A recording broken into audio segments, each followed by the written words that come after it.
Yes. So yes, we're all on the edge, um, but the edge is a good thing.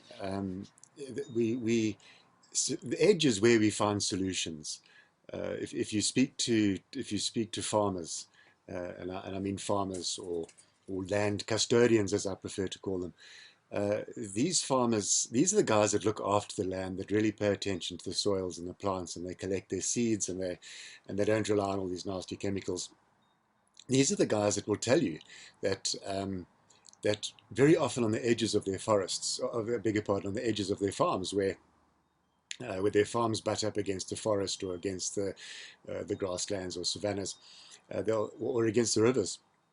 This is where all sorts of interesting things happen, where you've got the farm interacting with the forest or the savanna or the river, and there's this crossover of species, and there's plants that exist there, and there's little animals and little microbes and all sorts of life that exist on the edge of these of their farms, that if you pay attention to them, will show you ways to manage your to better manage perhaps infestation of plants you prefer not to have in your farm, or animals or microbes or diseases even. So that is an example of where we can find, where we should pay attention to the edge, and this is not just an airy fairy kind of thought. This is studied. I mean, the solutions from the edge are is a real thing.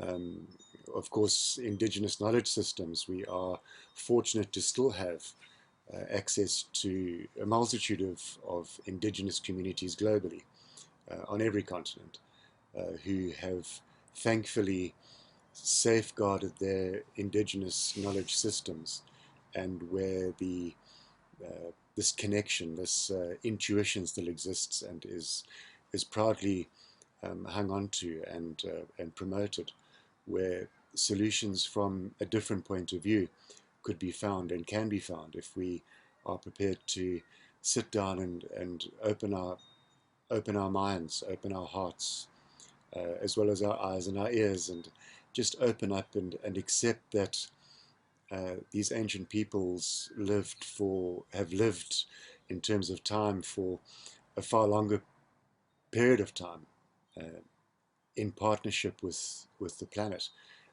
and maximizing the benefits of communities. So that's another place where we could look to the edge. Um, and the edge, we know that even if we look at society today, we know that many of the huge global success stories of famous individuals that have somehow um, managed to build things, companies that are truly wonderful, those and innovative. These are people that very often were written off, that people thought were a bit weird when they started out, but they have gone on to create and build wonderful things.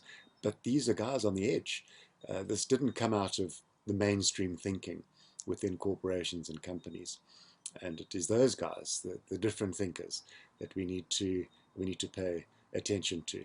This is where we get these solutions from the edge, and of course, food itself. Food and its wonderful stories. It's the heritage foods, the tens of thousands of edible things that we have access to from around the planet. These are all, and the ways that they were cooked, and the stories that come from those foods, and the different environments and ecologies that they come from. Um, Food is a wonderful way to look at and to understand. So solutions from the edge are very, very possible, and it's just we've got to open our minds and our hearts and take heed of those lessons that are available to us.